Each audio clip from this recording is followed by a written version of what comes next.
RCB వాళ్ళు స్వస్తిక్ చికార్ అనే player ని 30 lakhs పెట్టి ఎందుకు తీసుకున్నారు? ఒకవేళ మీరు ఆర్సీబీ డై హార్డ్ ఫ్యాన్స్ అయినా సరే చాలా మందికి స్వస్తిక్ చికారా గురించి తెలిసి ఉండకపోవచ్చు.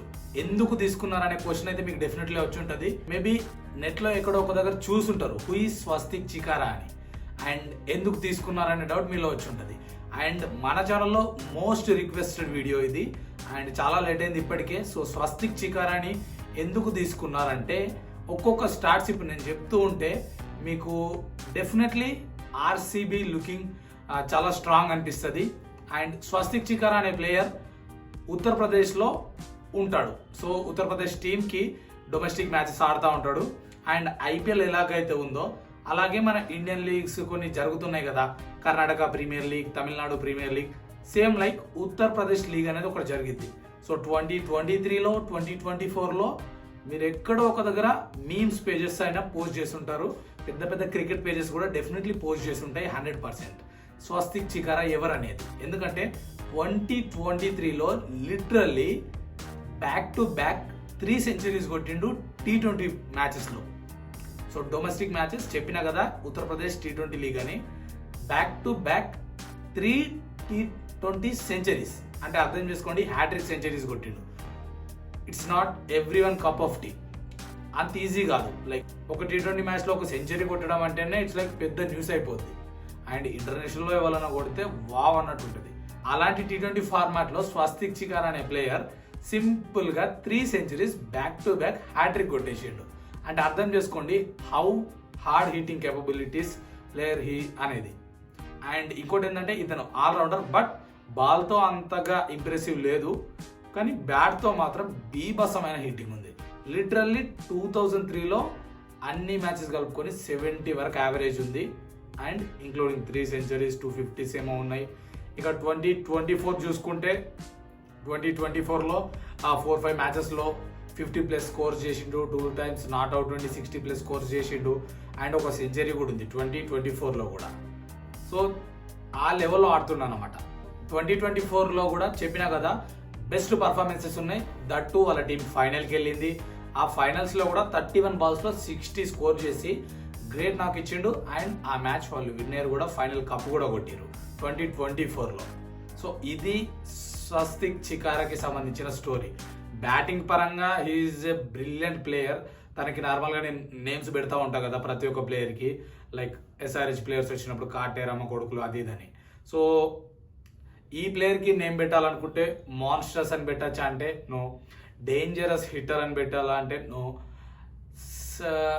నేనేమనుకుంటున్నా అంటే is like killer, beast killer అని చెప్పొచ్చు. టూ ఇండియన్ ప్లేయర్ కాబట్టి ఆర్సీబీకి చాలా ప్లస్ అవుతుంది. ఎందుకంటే ఫారెన్ స్లాట్స్ 4 ఉంటాయి, బట్ ఇండియన్ స్లాట్స్ 7 ఉంటాయి కాబట్టి ప్లేయింగ్ లెవెన్లో ఎప్పుడన్నా తీసుకోవచ్చు, అవసరం ఉన్నప్పుడు ఇంపాక్ట్ ప్లేయర్ లెక్క యూజ్ చేసుకోవచ్చు, ఎట్లన్నా వాడుకోవచ్చు ఇండియన్ ప్లేయర్ కాబట్టి. సో అది ఒకటి ప్లస్ పాయింట్ ఉంటుంది. 7 members ఉంటారు కాబట్టి స్క్వాడ్లో ఎప్పుడు అవసరం ఉన్నా తీసుకునే పాసిబిలిటీ ఒకటి. అండ్ స్వస్తిక్ చికారా గురించి మాట్లాడితే టు బి ఫ్రాంక్ రీసెంట్గా అయితే ఫామ్ బాగాలేదు. 2023లో యూపీ T20 లీగ్లో బీభత్సమైన ఫామ్లో ఉన్నాడు. 2024లో కూడా బీభత్సమైన ఫామ్లో ఉన్నాడు. ఆ తర్వాత వచ్చిన సయ్యద్ ముస్తాక్ అలీ ట్రోఫీలో మాత్రం కంప్లీట్లీ ఫెయిల్యూర్ ఉన్నాడు. బట్ ఫెయిల్యూర్ అయినంత మాత్రాన అట్లనే ఫెయిల్ అవుతాడని అనలేము. ఎందుకంటే form is always temporary, class is permanent అంటారు. సో అది ఎప్పుడు క్రికెట్లో ప్రూవ్ అవుతూ ఉంటుంది. స్వస్తిక్ చికారా విషయంలో కూడా అదే జరిగింది. ఎందుకంటే 2 seasonsలో బ్యాక్ టు బ్యాక్ 3 centuries కొట్టిండు, నంబర్ ఆఫ్ 50s కొడుతూ ఉన్నాడు. ఆల్మోస్ట్ ఆల్ ప్రతి మ్యాచ్లో 50 స్కోర్ కొడుతున్నాడు. అలాంటి ప్లేయర్ ఒక 3-4 మ్యాచ్లు ఆడలేదంటే తనకు ఆట రాదని కాదు, కండిషన్ సెట్ అవ్వకనో, కొన్ని గుడ్ బాల్స్ కూడా ఉంటాయి, వాటికి డెఫినెట్గా అవుట్ అవుతారు, అంతేగాని సో తనని డౌట్ పట్టలేం. జెమ్ కైండ్ ఆఫ్ టాలెంట్, ఆర్సీబీకి మంచి ఫైండ్, దట్టు 30 lakhs అంటే it's a steal deal. So కొందరికి ఇంకో డౌట్ ఉంటుంది, యూపీ T20 లీగ్లో సెంచరీస్ కొడితే ఐపీఎల్లో వచ్చి కొడతాడా? అది యూపీ T20 లీగ్. ఇక్కడ ఐపీఎల్లో అంత ఈజీ కాదు. ఫారెన్ స్టార్స్ ఉంటారు, ఇంటర్నేషనల్ స్టార్స్ ఉంటారు, అంత ఈజీ కాదు కొట్టడం అది ఇది అంటారు. బట్ వాళ్ళందరూ గుర్తుపెట్టుకోవాల్సిన మాట ఏంటంటే ప్రతి ప్లేయర్ కూడా వాళ్ళ డొమెస్టిక్ మ్యాచెస్ ఆడి, వాళ్ళ స్టేట్ లీగ్స్ ఆడి బాటమ్ నుంచి వచ్చిన వాళ్ళే ఉంటారు. ఏ ప్లేయర్ అయినా సరే. ఫర్ ఎగ్జాంపుల్ ఒకటి చెప్తా మీకు, బుమ్రాని స్కౌట్ చేసింది ఒక పర్సన్ ముంబై తరపున. అప్పుడు 10 lakhsకి తీసుకున్నారు. అప్పుడు ప్రతి ఒక్కరు తీసుకునేవాళ్ళు కదా, బుమ్రా బెస్ట్ బౌలర్ అని ఉంటే ఎందుకు తీసుకోలేదు? Difference is simple. ఎవరైనా ఒక ప్లేయర్ని తీసుకోవాలంటే అతను అన్నీ చేసి చూపెట్టినప్పుడే తీసుకుంటారు. దట్ ఈజ్ మనిషి నైజం, అది గుర్తుపెట్టుకోండి. సో ఇప్పుడు బుమ్రాన్ యాక్షన్లో పెడితే ఎక్కడికో వెళ్ళిపోతాడు. వద్దన్న 30-40 కోట్లు పెట్టే రేంజ్ అవుతుంది. అప్పుడు 10 lakhs కూడా ఎవరు తీసుకోలే. సో దిస్ ఈజ్ హవ్ అనమాట. ప్రతి ఒక్కళ్ళు బాటమ్ నుంచి వస్తారు, ఇక్కడ షైన్ అవుతారు, ఇంటర్నేషనల్కి వెళ్తూ ఉంటారు. And mark my words, gem kinda talent ఫ్యూచర్లో ఇండియన్ రిప్రజెంట్ చేసే అంత టాలెంట్ కూడా తన దగ్గర ఉంది. బట్ చాలా హార్డ్ వర్క్ చేయాల్సి ఉంటుంది. డొమెస్టిక్లో వచ్చిన రన్స్ని ఇక్కడ నిజంగా నేను టాలెంట్ ఉన్న ప్లేయర్ అని ఇక్కడ ప్రూవ్ చేసుకోవాలి. దాని ఆటోమేటిక్గా డోర్స్ అనేటివి ఓపెన్ అవుతాయి. ఎనీహౌ ఆర్సీబీకి మంచి fine. Let's hope for best. Swastik Chikara full details ఇవి.